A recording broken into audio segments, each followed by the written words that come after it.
kebutuhan air untuk tanaman padi sawah atau dikenal sebagai tanaman pada lahan basah sebenarnya hanyalah kebutuhan air konsumtif yang harus disediakan untuk tumbuhan tanaman padi. Namun kebutuhan air untuk tanaman padi sawah ini tidak lepas dari jasa pengelolaan tanaman padi sawah untuk memerlukan penyiapan lahan dan untuk persemaian kebutuhan air konsumtif tanaman padi selama pertumbuhan, keperluan penggantian tekanan air yang dikurangi dengan hujan akan. Pertanian tanaman ladang atau lahan kering atau tidak secara sawah yang diusahakan petani pada umumnya yaitu palawija, tebu, karet, teh, dan sejenisnya. Umumnya diusahakan oleh perkebunan. Nah, beberapa jenis tanaman perkebunan dapat tumbuh baik dengan hanya mengandalkan air hujan apabila keadaan tanah dan iklimnya memang sesuai. Pertanian palawija yaitu jenis-jenis tanaman yang bisa juga ditanam di sawah sesudah selesai musim hujan, yaitu pada musim kemarau pada saat kekurangan air. Jenis tanaman palawija pada umumnya diusahakan oleh petani pada area pertegalan. Jenis palawija dipandang dari segi kebutuhan air dapat dibedakan menjadi 3 kelompok.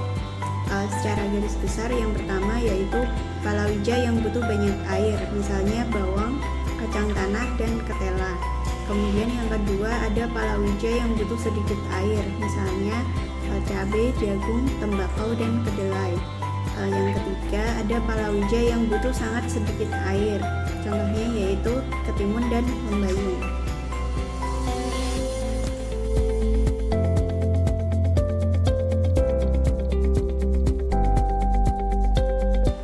Yang menjadikan faktor suatu karakteristik tanaman yaitu jenis tanaman dan tahap pertumbuhannya yang ditampilkan dalam karakteristik. Pengaruhnya yaitu pada kebutuhan air. Nah, karakteristik suatu tanaman dalam analisis kebutuhan airnya ditunjukkan dalam koefisien tanaman. Bervariasi sesuai dengan pertumbuhan atau masa tumbuh tanaman itu sendiri. Variasi ini tidak lepas dari lingkungannya yang lebih ditentukan oleh iklim maupun ketersediaan air dalam tanah.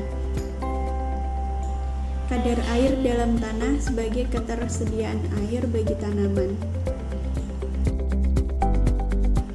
Kemudian jenis padi dengan karakteristik pertumbuhan selama 100 hari memiliki koefisien tanaman yang bervariasi. Jenis tanaman jagung dengan karakteristik pertumbuhan selama 90 hari. Jenis palawija dipandang dari segi kebutuhan air.